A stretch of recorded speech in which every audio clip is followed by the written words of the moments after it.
días, mi nombre es María Gemma Salvador, soy abogada y escritora y tengo varios de libros míos publicados en diversas plataformas literarias como Amazon, eBay, Lulu, La Casa del Libro, el FENAC y otras. También podéis encontrarme en redes sociales como Facebook, Twitter, Pinterest, LinkedIn, Instagram y ahora en mi canal de YouTube donde hago presentaciones de mis libros, audiolibros de novela histórica que yo tenía inéditos como La corte de Alejandro VI, El noble plebeyo o El conquistador del mundo sobre Alejandro el Magno. Hago asimismo reseñas de obras de grandes autores como El Quijote de Miguel de Cervantes, Los tres mosqueteros de Alejandro Dumas y otras obras que me han llamado la atención tanto por autora como por escritora. Luego he abierto una sección dedicada a la Biblia y la Palabra de Dios y un ciclo de conferencias dadas por mi compañero de despacho José Donaire, que además de abogado es un gran amante de la literatura, y la última conferencia que hemos grabado ha sido el 2 de julio en la Casa de Soria en Barcelona sobre los templarios y que podéis disfrutar en mi canal de YouTube. Asimismo hago novelas llamadas espontáneas, esto es narradas de viva voz según me van surgiendo, como La Torre de Piedra en la Costa y El Castillo de la Imaginación. Y ahora, siguiendo con el ciclo de la Biblia y la Palabra de Dios, vamos a hablar de todo lo que es la Biblia. ¿Qué significa la Biblia? Biblia quiere decir libro, y son 66 libros a lo largo de una época que abarcaría casi 6.000 años de historia. Y digo esto porque desde el Génesis, que sería la creación de los cielos y de la tierra y del mundo, hasta prácticamente nosotros, que estarían comprendidos en el Apocalipsis. Hay muchos profetas, muchos hombres de Dios, reyes que sirvieron al Señor, mujeres, profetisas, reinas que sirvieron a Dios. Después está Jesucristo, los apóstoles, el cristianismo, los hechos de los apóstoles, las iglesias que luego se fundaron por estos apóstoles de Jesucristo, y es la historia, en realidad, de la humanidad que se contiene en este libro magnífico que es la Biblia. La Biblia es, aparte del mejor libro que existe, porque es la palabra de Dios, es el libro que ha tenido y tiene mayor tirada de publicación. No ha habido libro, ni lo habrá, que tenga más publicaciones en el mundo. Y además es lógico, porque es un libro que contiene poesía, sabiduría, máximas que podemos nosotros aplicar en nuestros días, desde lo que sería la época del éxodo, de los jueces, proverbios, sabiduría, los reyes, el Evangelio. Se divide en dos, digamos, sería el Antiguo Testamento y el Nuevo Testamento. El Antiguo Testamento es el pasado, los patriarcas, los reyes, la historia del pueblo de Israel, y ya el Evangelio de Jesús, que es cuando aparece la figura de Jesús, el Hijo de Dios, y es cuando nos da las buenas nuevas, que quiere decir el Evangelio, los hechos, y luego ya el último libro, que es el Apocalipsis, que sería la época nuestra, ¿no? La época que abarcaría desde el Imperio Romano, y que es el libro de la Revelación de Juan, el apóstol de Cristo, y pasando por los mártires, todos los sufrimientos que sufrió el pueblo de Jesucristo, hasta nuestros días. Por lo tanto, es un libro que es actual y es antiguo. Y además, como es la palabra de Dios, lo podemos aprovechar y podemos aplicar muchas de sus máximas y teorías. Es verdad que Dios eligió a un pueblo, al pueblo de Israel, porque le plació en su soberanía, pero que después ya no hay judíos ni hay gentiles. Ahora todos somos hijos de Dios si estamos con Cristo, que es el camino hacia Dios. Porque solamente Él pudo decir: yo soy la verdad, yo soy la vida y yo soy el camino. Yo soy la verdad, el camino y la vida, y todo aquel que cree en mí vivirá, y aunque esté muerto, vivirá. Es decir, la vida eterna. Entonces, en la primera parte, que es el Génesis, ya lo escribió Moisés, estos 5 libros, el Génesis, el Éxodo, el Levítico, los Números y el Deuteronomio, el Pentateuco. Estos 5 libros los escribe a partir de la tradición que le habían dicho sus padres, sus abuelos, sus bisabuelos, y abarca, como todos sabemos, como sabemos evidentemente los cristianos, desde lo que sería la creación de los cielos y la tierra hasta José. Esto sería el Génesis, el primer libro.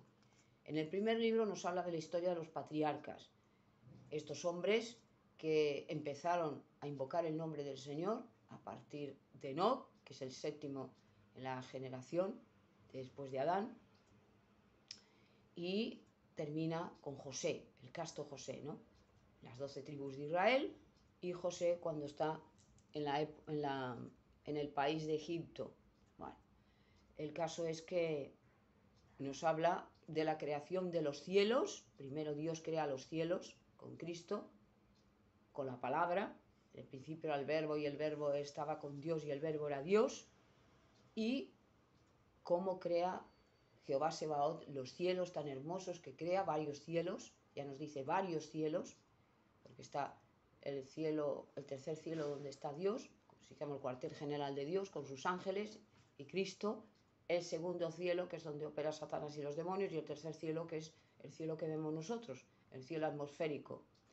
Dios nos puso en la tierra para que viviéramos en ella, no en Saturno, ni en Marte, ni en Venus.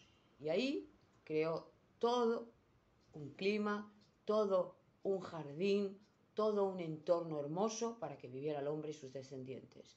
Crea primero a Adán, con todas las perfecciones posibles, porque era el centro de la tierra, él era Adán, el señor de todo, y luego, digamos, el administrador de todo lo que había creado Dios para el mundo de la tierra, y luego creó a Eva, que era la compañera de él, que no era bueno que el hombre esté solo, que citó las palabras de Dios, de la Biblia. A partir de aquí les dice que crezcan y se multipliquen, sean fructíferos y tal. Pero Adán y Eva fallaron a Dios porque no le obedecieron, hicieron caso de las palabras del demonio a través de una serpiente en el jardín del Edén y perdieron todos esos privilegios que tenían. Una vez fuera ya del Edén, empieza la dura vida del hombre en la tierra, ¿no? Porque hay una maldición sobre la tierra. Ya los árboles no dan los frutos que daban tan tranquilamente, sino que hay que cultivar la tierra. Tú sacarás los frutos de la tierra con sudor, con el sudor de tu frente. A Eva le dice que parirá los hijos con dolor, es decir, una serie de maldiciones. La serpiente se arrastrará sobre la tierra, tragará el polvo, será enemigo de la mujer, es decir, de la iglesia de Cristo. Habrá enemistad entre ti y la mujer, y entonces tú la morderás en el tobillo y ella te pisará con el calcañar. Bueno, total, que empieza ya un poco a verse lo que va a ocurrir después, porque Dios lo sabe todo, es omnisciente, omnipotente y omnipresente, y por lo tanto Él sabe lo que va a ocurrir, pero ya dispone un escape. El Señor nunca nos da más de lo que podemos resistir, por lo tanto, Él ya, como un gran general que es, prevé un escape, una salida que va a ser Cristo. En un principio, para ir preparando, empezará con los profetas. Y entonces, cuando muere Abel a manos de Caín, porque Eva tuvo 2 hijos, que no sé si es que eran, bueno, en principio muy seguidos, primero Caín el mayor, y luego Abel. Cada uno de ellos era muy distinto, como pueden ser los hermanos, pero en este caso uno era bueno y otro era malo. Y el caso es que, bueno, Caín, por ejemplo, era agricultor y Abel era ganadero, podríamos decir. Entonces, cuando van a ofrecer los sacrificios a Dios, porque Dios les había dicho que tenía que haber un sacrificio, que era lo que de alguna manera luego representaría al Mesías, acepta gustoso la ofrenda de Abel, pero rechaza la de Caín, y esto le coge unos celos y un odio tremendo y mata a su hermano. Marcha al país de Nod, y a partir de ese momento ya vemos que desaparece la familia de Caín y sus descendientes, y ya la Biblia se centra en la familia de Adán y Eva, que tienen otro hijo que sería Set. Muerto Abel, el justo Abel, tenemos que seguir con la línea de Set que llegará hasta el Mesías. De Set sale Enoc, que Enoc es el primero que invoca el nombre del Señor.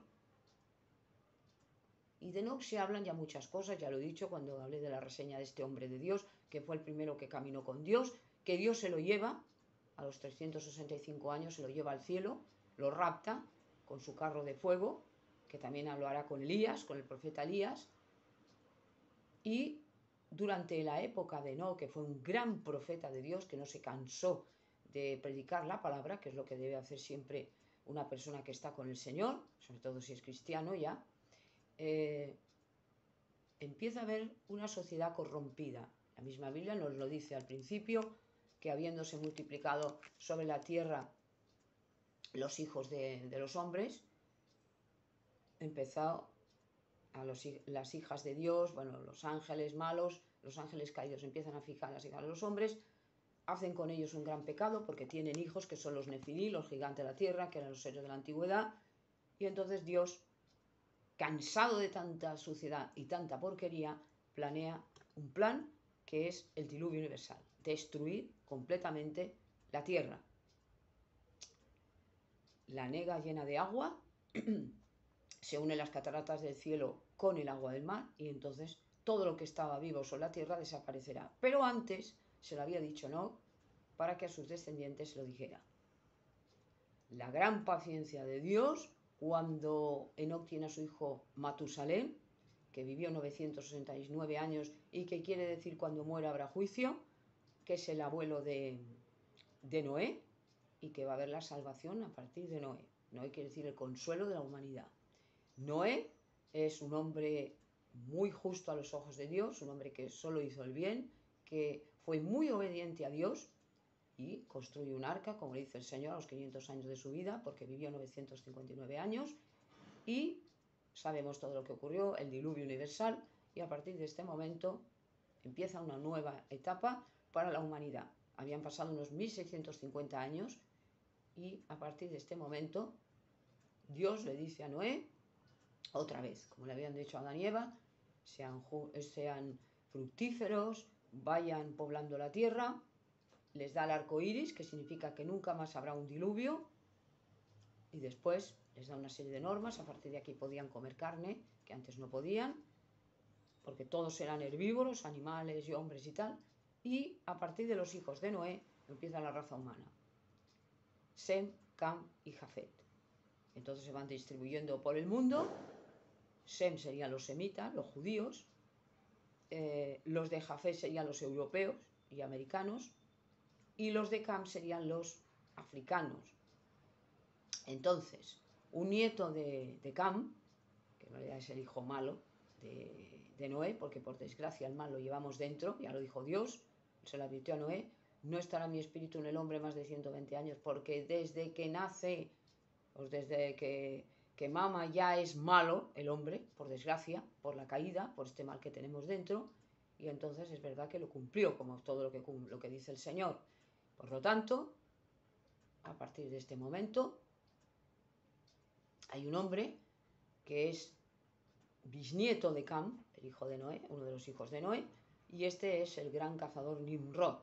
Nimrod es el que construye la torre de Babel y dice que quiero llegar hasta el cielo, quiero de alguna manera demostrar que el hombre puede más que Dios. Y ahí es cuando Dios se enfada, baja con Cristo, vamos a ver qué es lo que están haciendo, y confunde las lenguas, como todos sabemos, la torre de Babel, que Babel quiere decir Babilonia, confusión. Por lo tanto, a partir de aquí es cuando salen todas las religiones, salen las hechicerías, las brujerías, que ya las habían traído los caídos y se lo habían dicho a las mujeres, pero bueno, esto otra vez lo mismo, ¿no?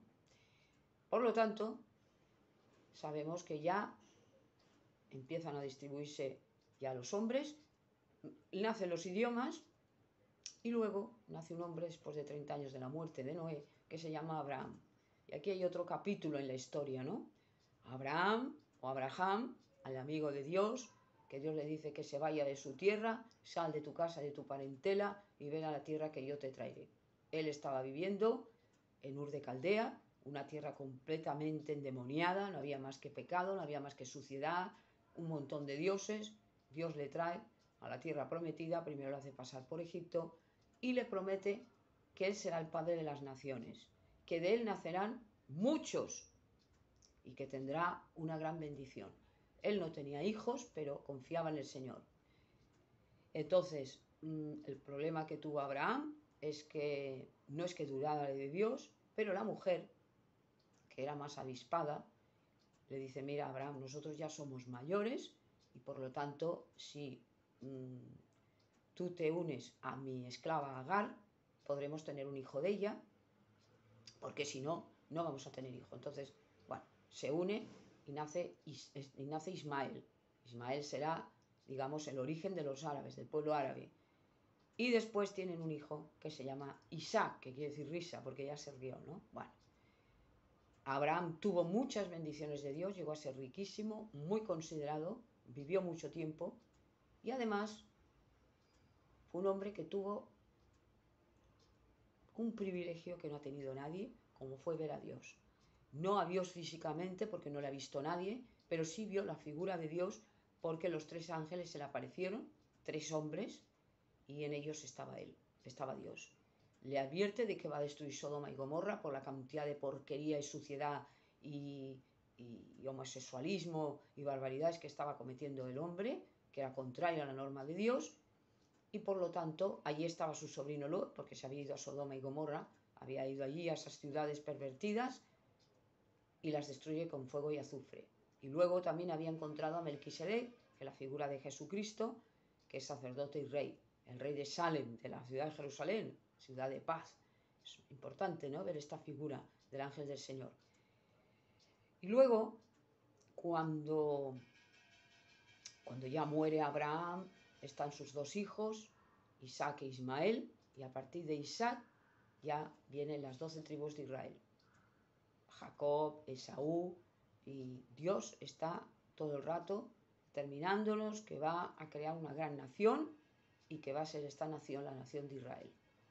A partir de Jacob, que le cambia el nombre a Israel, ya vemos que podemos decir que ha nacido, bueno, pues la nación judía. Entonces, ya vemos el último capítulo de los 12 hijos de Jacob, que son las 12 tribus de Israel, y José. José está en Egipto, la interpretación de los sueños, es vendido por sus hermanos, el casto José, y cómo le eleva a Dios a lo más alto por su obediencia. Aquí termina el Génesis y empieza el Éxodo.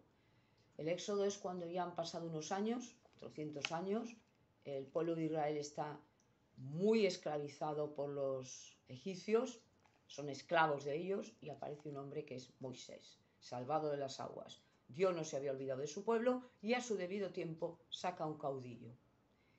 Moisés va a ser un profeta, va a ser un gran legislador del pueblo de Israel. Dios le da los 10 mandamientos, porque hasta ese momento los judíos sí habían tenido la tradición de Noé, habían tradición de Abraham, pero no sabían cómo se llamaba Dios.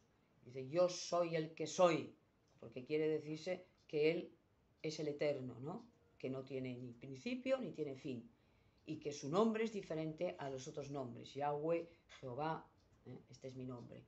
Y entonces se les aparece y le dice, yo soy, cuando va a ver la zarza ardiendo, ese fenómeno raro, misterioso, Moisés, que había venido ya del desierto, Dios le había preparado, había trabajado con él, y entonces no te acerques porque donde te acercas es territorio sagrado, quítate las sandalias, por eso hay esa costumbre entre los ángeles, aparte de la hospitalidad de Abraham, porque puedes albergar ángeles, hay esta costumbre de quitarse las sandalias porque estás pisando terreno santo. Y ahí es cuando luego le prepara, le da los 10 mandamientos para su pueblo, no harás esto, no vas a adorar solamente a tu Dios, no harás figuras, la idolatría, no cometerás adulterio, no matarás, no robarás, y una serie de normas que son importantes para nosotros y para todos. Y luego nos da, les da una serie de normas en Deuteronomio, los números, que está la cronología del pueblo, el sacerdocio a través de Aarón, y luego lo que hace Dios es castigar la maldad, castigar el pecado. Lo que viene a decir es que utiliza a este pueblo para demostrarnos a los demás, que no somos judíos, que Dios no tolera el pecado y que cuando su pueblo se portaba mal, los castigaba. Cuando su pueblo se portaba bien, los bendecía y levantó profetas, porque todo esto viene de Moisés. Cuando Moisés sube al monte Tabor, donde había estado también Abraham, ¿qué es lo que ocurre? Que viene con un resplandor tremendo, se oyen unos truenos y unos relámpagos, que es la voz de Dios, el pueblo coge mucho miedo y dice, no, habla tú con el Señor y luego transmítenos su palabra. Y ahí viene el profeta, que es el vocero de Dios. También Aarón un poco puede ser llamado vocero de Dios porque ayudó a su hermano. pero de ahí viene un poco la palabra profeta, que es el que da la palabra de Dios, ese es el profeta. Después vemos cómo vienen los jueces, bueno, van a la tierra prometida, tiene una serie de vicisitudes, y Josué es el sucesor de Moisés. Josué es un guerrero, va conquistando todas las ciudades que Dios les había prometido, la tierra prometida. Y luego viene una época mala, triste, que yo también había dicho cuando hablábamos de los jueces, que es otro libro de la Biblia, en la cual el pueblo de Israel empieza a perder un poco de su fe, sobre todo a la muerte de Josué, pero Dios les va levantando una serie de jueces, Gedeón, Sansón, Débora y Samuel, que es el último, que es el que luego va a nombrar al primer rey de Israel, a ungir a Saúl.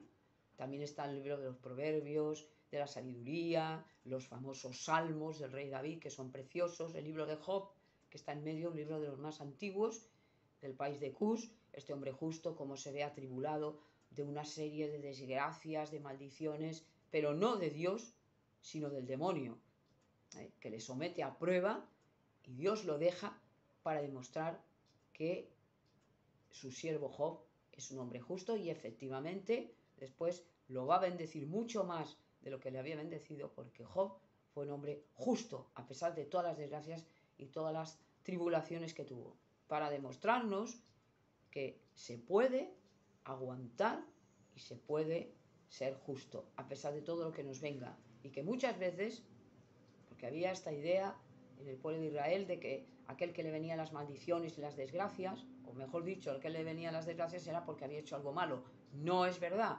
no. Y lo demostramos con Job y otros hombres que fueron justos, pero vemos la prueba de Satanás y vemos muchas veces el caso fortuito, la maldad del hombre, que provoca que muchos justos, muchos buenos, se vean atribulados y se vean con desgracias. Pero no es su culpa, no pecaron ellos.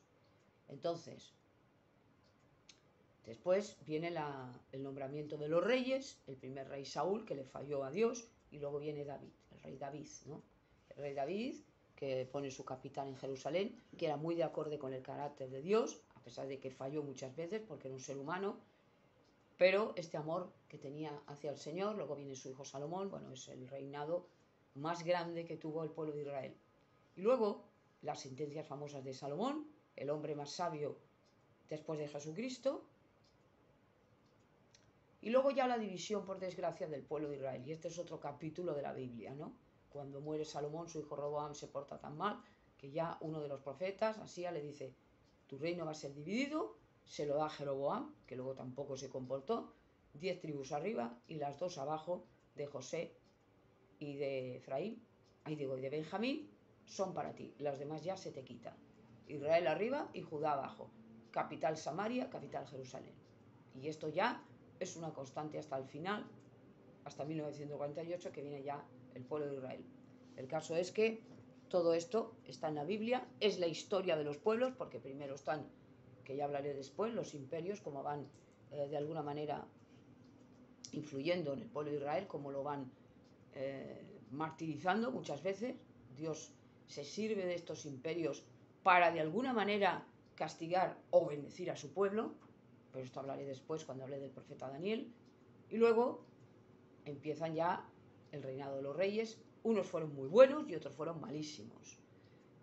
Hubo unos reyes justos, como el rey Ezequías, que no le falló al Señor, el rey Josafat, el rey Josías, y reyes que le dijeron sí a Dios. Y sin embargo, muchos de ellos, por desgracia, fueron malísimos. El reino del norte duró hasta prácticamente 700 algo, 720, bueno, 710 después de Josías.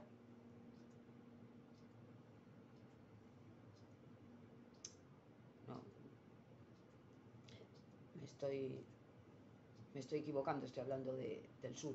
Bueno, pues el reino del norte duró hasta cierto tiempo, sí, hasta 700 y pico, y el reino del sur hasta el 610 más o menos, que es cuando viene ya Babilonia y destruye la ciudad de Jerusalén.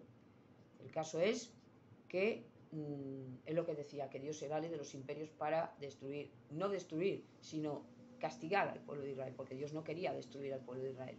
Entonces, de los profetas, hay profetas muy grandes que advierten al pueblo. El profeta Elías, que fue llevado ante Dios, carro de fuego, igual que no, y el profeta Jeremías, bueno, los grandes profetas, Isaías, y luego Daniel. Y Daniel tenemos que detenernos porque Daniel, además de ser uno de los más grandes profetas del Señor, que vivió unos 100 años, este profeta nos habla de los grandes imperios cuando habla de la estatua de Nabucodonosor. El primer imperio fue el egipcio, que es la época de Abraham y Moisés. El segundo imperio ya fue el asirio, que es la época de Ezequías. Y sabemos el milagro tan grande que Dios hizo con este hombre, con este rey, porque le fue fiel a Dios. Y luego, que también estaba el profeta Isaías, porque tuvo que ver con muchos reyes. Y después tenemos el imperio de Babilonia la Grande, que es la época de Daniel, cuando el rey Nabucodonosor, aparte de los sueños que fueron interpretados, ¿qué es lo que hace? Destruir la ciudad de Jerusalén. Todo aquello maravilloso que había hecho el rey Salomón, que había hecho el templo, que había hecho todo se vino abajo, en ruinas, porque Dios le había advertido a su pueblo que estaba harto a través de los profetas, sobre todo de Ezequiel, cuando le dice, mira lo que está haciendo mi pueblo, que es una verdadera basura, como están adorando y tal en el templo, cosas repugnantes y asquerosas que yo no quiero ver. Por lo tanto, viene la destrucción. El caso es que Dios no se olvida de su pueblo, les va advirtiendo a través de sus profetas, Jeremías, las lamentaciones y tal.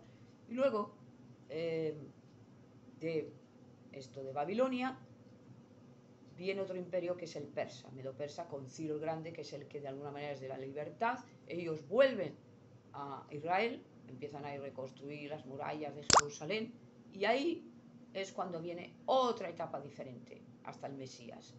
Ahí viene la lucha, están ya los profetas menores, hasta Malaquías, y viene la lucha del pueblo para intentar por todos los medios, hay lucha con Samaria, que no quiere, y para intentar volver a reconstruir no solo las murallas, para tener una defensa contra los enemigos, sino también al propio pueblo, que de alguna manera pues necesita una dirección, necesita una ayuda a través de los profetas, como Nehemías, Malaquías, Zacarías, que le dan una fuerza, un vigor y una fe para volver a tener ese privilegio de ser el pueblo elegido por el Señor. Unas veces lo hicieron, otras veces fallaron a Dios. Malaquías es demoledor, la crítica que les hace, que no por ser los hijos de Abraham, que esto lo dirá Juan el Bautista, no van a tener el castigo, que se acuerden del pasado, cuando Dios los castiga en la época de Moisés, los 40 años del pueblo que van vagando por el desierto, hasta que esa generación pecadora termina. Entonces, ya están preparándose para la venida del Mesías. Luego viene Judas Macabeo, cuando vuelven a estar aplastados por los asirios, y hay un intervalo de tiempo, cuando viene Alejandro el Magno, que más o menos los deja una cierta libertad, tiene una gran influencia en el pueblo de Israel, por desgracia, que viene el hedonismo, el placer, el humanismo, el hombre lo puede todo, la filosofía griega, y luego hay un impasse y ya están esperando al Mesías. Malaquías habla, el último profeta nos habla, de que va a venir el profeta Elías y va a anunciar la llegada del Señor. Y aquí viene la época del Evangelio. Ya vamos al Nuevo Testamento y el Evangelio no es más que las buenas nuevas del reino.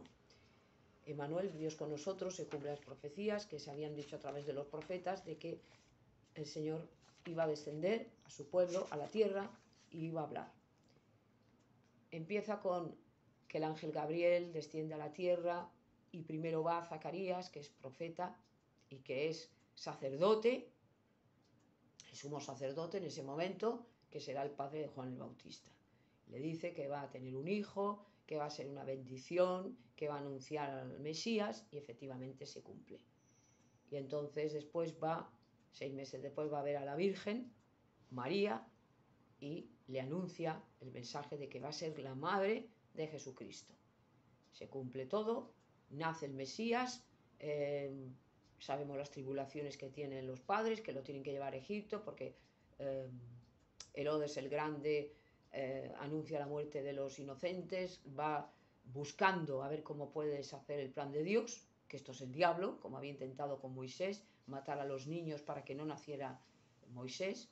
Y después, cuando ya la familia de Jesús vuelve otra vez a Israel, se va a Nazaret y allí tranquilamente pasa el tiempo hasta los 12 años en que el niño se va al templo con objeto de la Pascua y asombra a los sabios. Luego ya crece en sabiduría y a los 30 años, que era cuando de alguna manera los profetas empezaban a hablar la palabra, se le ve en el río Jordán con su primo Juan el Bautista y se va a que le bautice. Y entonces Juan le dice cómo es posible, porque sabía que era su primo, la santidad que tenía, cómo es posible que tú vengas a mí si yo soy el que tengo que ser bautizado por ti. Parece la paloma, desciende sobre él en forma de paloma, que es el Espíritu Santo. Este es mi Hijo bien amado, en que he puesto mis complacencias, dice el Señor, Jehová Sebaot. Y entonces él empieza a predicar. Tiene los discípulos de Juan, va al desierto, se prepara con ayuno, 40 días y 40 noches, y allí se le aparece el demonio, las tentaciones de Cristo, para que aprendamos que solo con la palabra podemos vencer al diablo.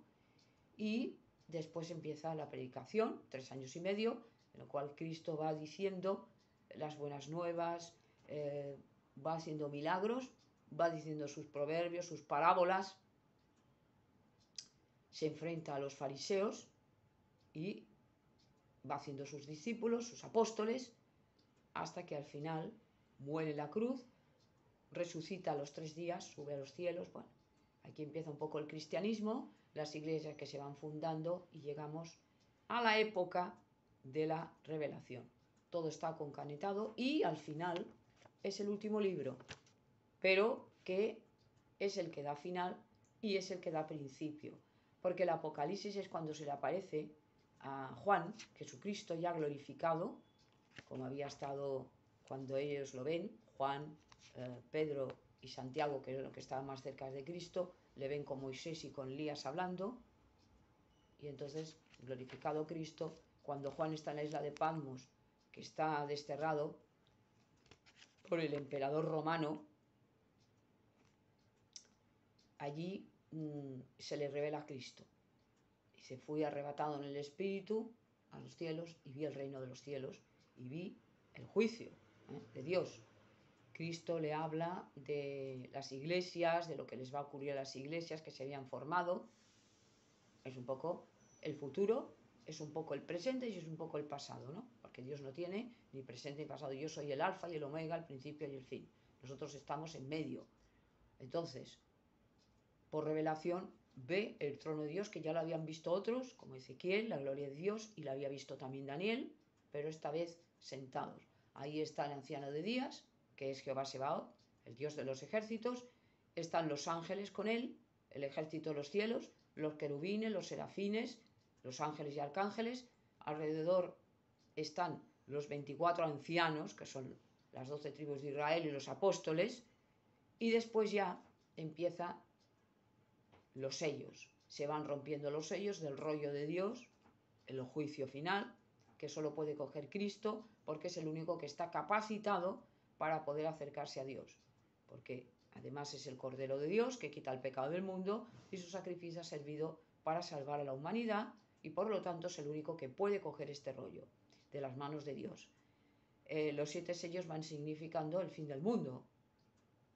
Los 4 jinetes del Apocalipsis, Cristo glorificado en el caballo blanco, después viene el caballo de la guerra, el hambre, la muerte, bueno, todo lo que va sucediéndose. Y ahí es un poco donde tenemos que pararnos, porque habla de nuestro tiempo.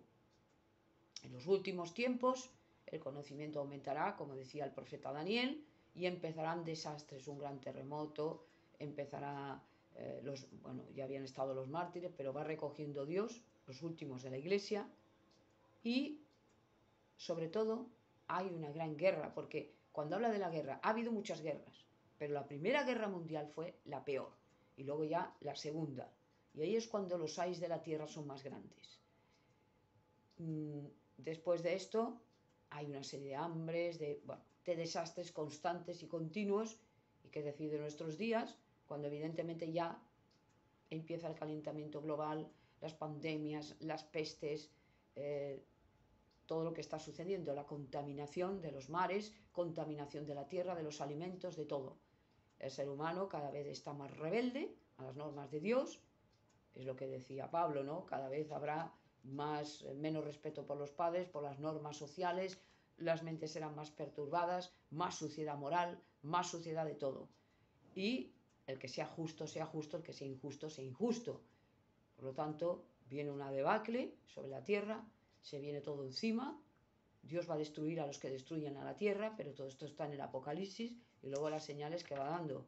Aparece una mujer en el cielo, los dolores de parto, que es la iglesia, y el gran dragón, el diablo, que va sobre ella a la iglesia. O sea, no la puede tocar, pero sí a los descendientes, que son los cristianos, y cómo el diablo va haciendo el sufrimiento a través de de las guerras que ha habido, de la persecución a los cristianos, a los mártires, las cruzadas, todas estas barbaridades, la iglesia, la gran ramera de Babilonia, el ecumenismo, que todo vale, que todo tal, todo se va mezclando y las normas cada vez son peores.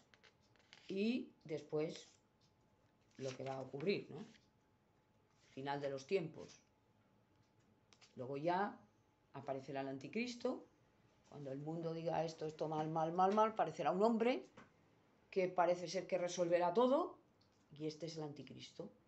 Este está dotado por el diablo, por Satanás el diablo, con unos grandes poderes. Luego está el falso profeta, que es el que le va ayudando y que va extraviando a las naciones. Muchos caerán, resolverá todo, tendrá una sabiduría como no la tiene nadie, y durante 3 años y medio, durante ese tiempo, él hará lo que le dé la gana. Perseguirá a los cristianos, perseguirá a la iglesia de Dios, perseguirá a los judíos, hasta que al final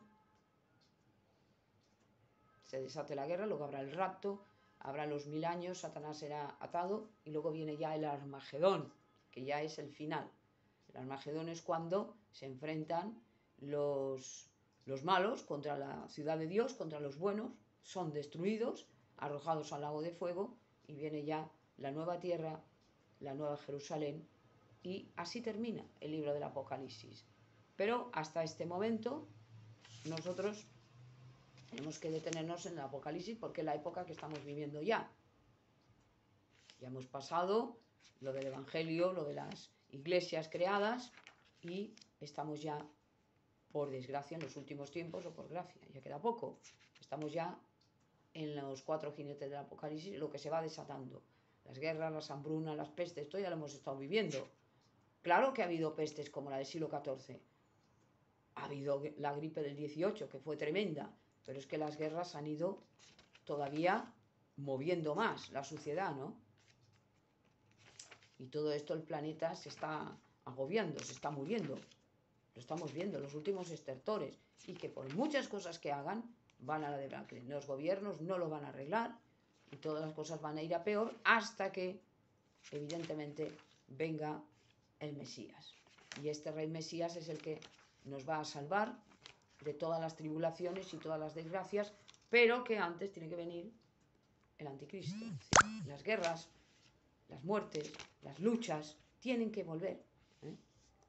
Y sería bueno que nos paráramos y viéramos que la Biblia se tiene que entender en un todo, y que no podemos coger solo unos capítulos, que el Génesis es importante porque es el primer libro, el origen, la vida.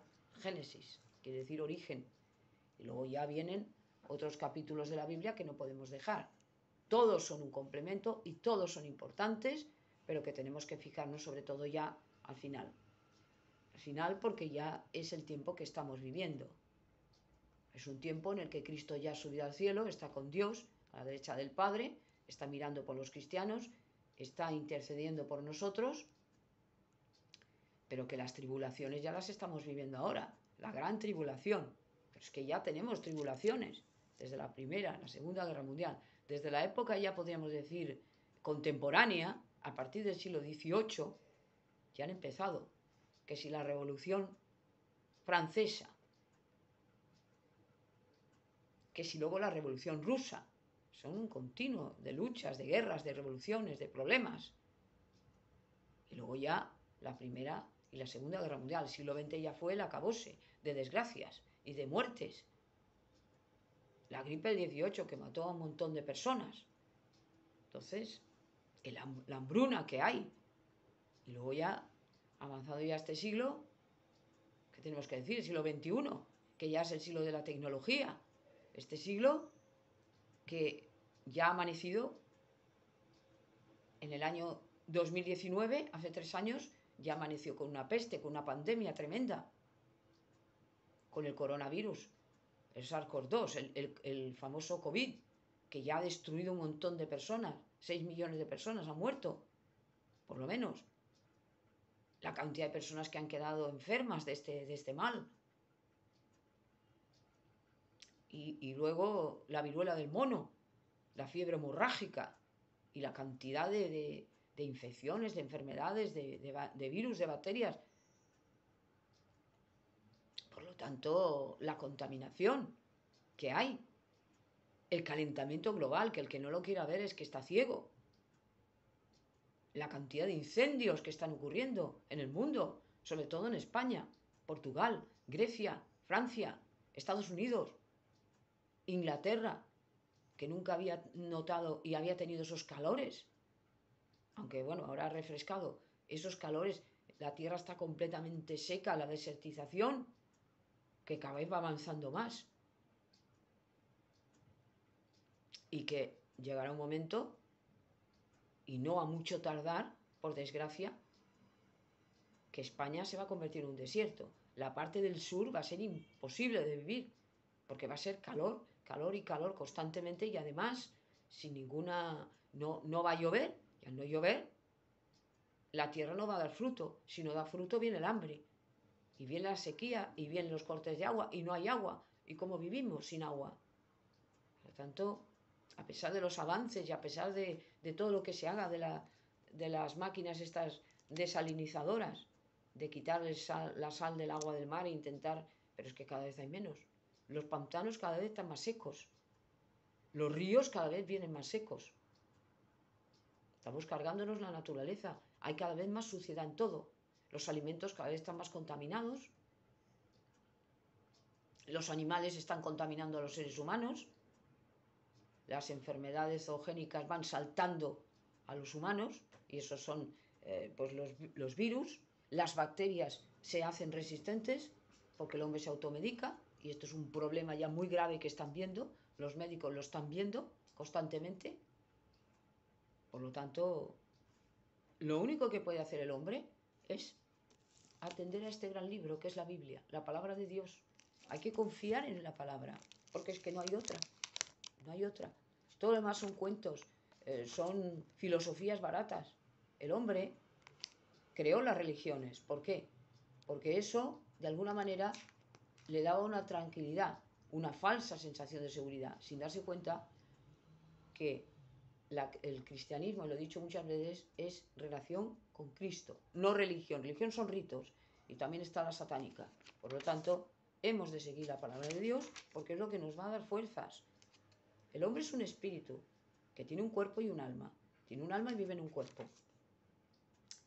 Y no solamente de pan vive el hombre, sino de toda palabra que sale de la boca de Dios, lo dijo Jesucristo. Por lo tanto, hemos de hacer caso de él, como dijo Jehová, oír a mi hijo, seguir las normas de Cristo, y nos irá bien. El mundo está lleno de peligros, está lleno de sinsabores, está lleno de desgracias, está lleno de cosas malas, pero también tenemos la seguridad de que Dios está al cargo de todo. A Dios no se le escapa una. No tiene que preguntar a sus ángeles, oye, ¿qué está pasando en la tierra, Gabriel o Miguel? Ya lo sabe. Y nos da una esperanza en Cristo. No nos rindamos, no nos hundamos en la depresión. Por nada estemos afanosos ni ansiosos como lo hace el mundo. Esto no se acaba aquí. No vamos a terminar como el perrito y el gatito. Somos más importantes y no somos animales. No, somos dignos. Una dignidad que un animal no tiene. Un animal tiene alma porque tiene vida, pero no tiene espíritu. No va al cielo y todas estas tonterías que dice la gente. No, solamente el hombre tiene una dignidad. El hombre fue hecho como imagen y semejanza de Dios, que no la tienen los animales, y era el rey de los animales. Era el señor, el amo de los animales. Y los animales no le tenían miedo, los animales le obedecían, porque ellos sabían que el hombre les iba a cuidar y les iba a proteger. Leones, tigres y tal iban al hombre, porque no le tenían miedo, eran herbívoros. A partir del pecado y de la caída es cuando empezó todo a pudrirse. Y es cuando los animales empiezan a ser feroces, cuando las rosas empiezan a dar espinas, cuando la naturaleza empieza a ir en contra del hombre. Por lo tanto, tenemos que confiar, porque es lo que nos da una paz. Y la paz de Dios, que sobrepasa todo entendimiento, venga a mí por Cristo Jesús. La paz que da la palabra de Dios no la da nada. No la da el dinero. El dinero puede dar una cierta seguridad, porque claro, sin dinero no podemos vivir. Dios lo sabe. Y nos da las necesidades cubiertas a los que creemos en Él. Primero, pensar en el reino de Dios. Y lo demás se os dará por añadidura. Pensemos en ello. Y no nos pongamos los ojos en las riquezas. ¿Es bueno tener dinero? Sí, porque no puedes estar miserable, pobre y desnudo. Hay que tener las necesidades cubiertas. Teniendo un techo, necesidades cubiertas y tal, lo demás sobra. Porque lo demás, lo único que hace es tener un afán de que no nos roben, de que no nos quiten lo que tenemos, de que es una cosa que no es buena. Por tanto, no pensemos tanto en lo material, sino en lo espiritual, que es lo que nos va a dar la verdadera felicidad. Y también transmitir el mensaje a los demás. Porque aquí no se trata de cogerlo para mí como un tesoro, yo soy la única o el único que tengo la palabra de Dios para mí solo. No, Dios nos lo da gratuitamente lo que os he dado gratuitamente, le dijo a los apóstoles. Tenéis que hablar de la palabra. Ser testigos de la palabra de Dios, no quedar todo para mí, no. Hay que ser caritativo y generoso en todo. Pensar en los demás, somos todos iguales. Amarás a Dios con todo tu corazón, con todo tu alma y con todo tu ser, y al prójimo como a ti mismo. Quiere decirse que para Dios no hay consentidos y todos somos iguales. Y por lo tanto, demos la palabra a los demás, ayudémosle en todo lo que podamos, ya sea en metálico, con dinero, o con nuestros consejos, o con nuestras fuerzas. Recordemos la parábola famosa del buen samaritano, que es preciosa, ¿no? Ese hombre que ve a uno caído, que le habían cogido los ladrones, le habían dado una paliza tremenda, y sin embargo lo cogió sobre sus hombros, lo llevó al hostal para que le cuidaran. ¿Por qué? Porque se compadeció, y la compasión es propia del ser humano. Por lo tanto, y además es un libro que he dicho antes, que tiene muchas cosas que podemos aprender de la sabiduría, los proverbios, todo es para nuestro entendimiento, para nuestra ayuda, ¿eh? Y además el Padre Nuestro, la famosa oración tan hermosa que Cristo, cuando le preguntan cómo podemos hablar a Dios o cómo podemos dirigirnos a Dios, y dice Cristo aquella tan hermoso: Padre nuestro que estás en los cielos, santificado sea tu nombre, venga a nosotros tu reino, hágase tu voluntad, así en la tierra como en el cielo. El pan nuestro de cada día, dánosle hoy, y perdona nuestras deudas, así como nosotros perdonamos a nuestros deudores, y no nos dejes caer en la tentación, mas líbranos del mal. Amén. Y tampoco es cierto que esto que he observado, lo voy a decir, no está bien el hecho de que por quedar bien con los demás, por que vengan más a la iglesia, vamos a ser, vamos a ser un poco más complacientes, las normas de Dios vamos a hacerlas un poco. No, esto es un pecado a los ojos de Dios, esto no se puede hacer. No nos debemos a los demás, sino solamente a Dios. Esto tengo que decirlo. No me parece justo ni me parece bien. Las normas de Dios no se pueden manipular. Las normas de Dios son las que son. Aquí hay que ponerse serio. Las normas de Dios son las que son, y cuando Dios dice esto no está bien, esto no está bien. Por lo tanto, no es correcto. No es correcto el matrimonio entre homosexuales, eso no es un matrimonio, eso es una perversión. No es correcto el hacer idolatría, es suciedad y basura para Dios. No se puede hacer estas cosas, no son correctas. Esta libertad y esta libertinaje que el hombre ha usado a su gusto y a su antojo, esto a Dios no le gusta. Porque por menos castigó a Sodoma y Gomorra. por menos castigó a Sodoma y Gomorra. La tierra está sucia, estamos haciendo barbaridades, la selva amazónica la estamos destruyendo, el 20% ya ha desaparecido porque hay que construir, ¿esto qué es? Nos estamos yendo todos a las ciudades, el campo se está abandonando, los pueblos olvidados, los pueblos abandonados, y esto es lo que está provocando también incendios, porque nadie se cuida de los campos ya, nadie se cuida de los terrenos, se van quedando todos sucios y todos abandonados. Y esto es una pena y una desgracia. Las ciudades tienen muchos encantos, muy atractivos, pero los campos y los pueblos tienen más. A todos nos gusta vivir bien, pero esto tiene un precio. Y esto supone que cada vez hay más concentración en las ciudades, cada vez hay más gente, con lo cual hay cada vez que poner más agua, más luz, más tal. Y esto va consumiendo los recursos de la tierra. La tierra tiene capacidad suficiente para poder acoger a todo el mundo. Tiene capacidad suficiente para acoger a todos. A todos. Pero, evidentemente, si nosotros la vamos consumiendo y la vamos destruyendo, pues habrá hambre, habrá escaseces de agua potable, que es lo que provoca las enfermedades. Lo hemos visto con el COVID, con esta peste o pandemia, lo hemos visto todos. Esa distribución injusta que ha habido de las vacunas, que lo ve cualquiera. Los países ricos han acaparado las vacunas, pero esto no es porque la gente lo quisiera, sino porque las mismas farmacéuticas y laboratorios, muchos de ellos, no todos, ¿qué es lo que han hecho? Por negocio, se lo hemos vendido a los países ricos, que esto es lo que tienen dinero. ¿Para qué a los países pobres si no tienen dinero? Aquí me saco más beneficio, y ahí viene la indicia y la indecencia. Y esto lo vemos siempre. El que tiene más, vive mejor. Entonces, ¿qué ocurre? Que a muchos países no les han llegado las vacunas y estos pues han muerto como ratas. Y esto no se dice, porque está feo decirlo, ¿eh? La distribución injusta, la OMS, la Organización Mundial de la Salud, lo ha dicho. No volvamos otra vez a lo mismo.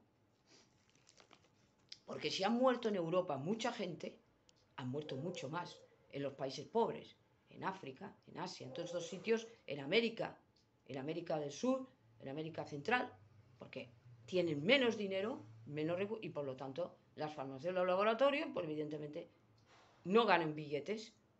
Por lo tanto, a estos fuera, estos no nos gustan, no tienen dinero, estos no se dan recursos. Aquí en España estamos ya teniendo un problema grave con la tuberculosis y con la hepatitis.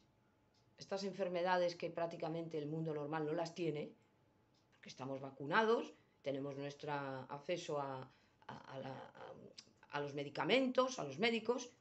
Mucha gente que no tiene, los que llaman sin hogar, sin techo, esta gente están empezando a padecer enfermedades que el resto de la población no lo tiene. ¿Por qué? Porque no tienen recursos. Están olvidados muchas veces. Aunque sí que he de decir que hay muchas personas que se están preocupando por las personas sin hogar, los están ayudando, y esto es injusto por mi parte el decir que todo el mundo es así, no, pero que hay que poner una lanza y decir que muchos se están preocupando, pero muchos se han despreocupado. Y ahí lo vemos, en todos los recursos lo vemos, ¿no? Guerras, ¿para qué? ¿Para qué guerras? Las guerras son un fracaso del ser humano y que a muchos les interesan las guerras porque dan dinero. El armamento mueve millones, digámoslo, seamos valientes. No, guerras no. Preocupémonos de los pobres, preocupémonos de los enfermos, preocupémonos de las injusticias, pero no de las guerras, que no sirven para nada, más que para muertes y para que uno se llene el bolsillo. A algunos les interesa la guerra y que se mantenga este clima, porque de ahí sacan dinero. Eso es una suciedad, una inmundicia y una basura. Hay que decirlo. No me lo puedo callar, lo digo. Hay que ser valiente y decir la verdad. Y después, la Biblia es lo que es, la palabra del Señor. Hay que leerla del principio al final. Y los salmos, sobre todo, son preciosos. El Señor es mi pastor y nada me falta. En verdes praderas apacienta mi rebaño, Señor mi Dios.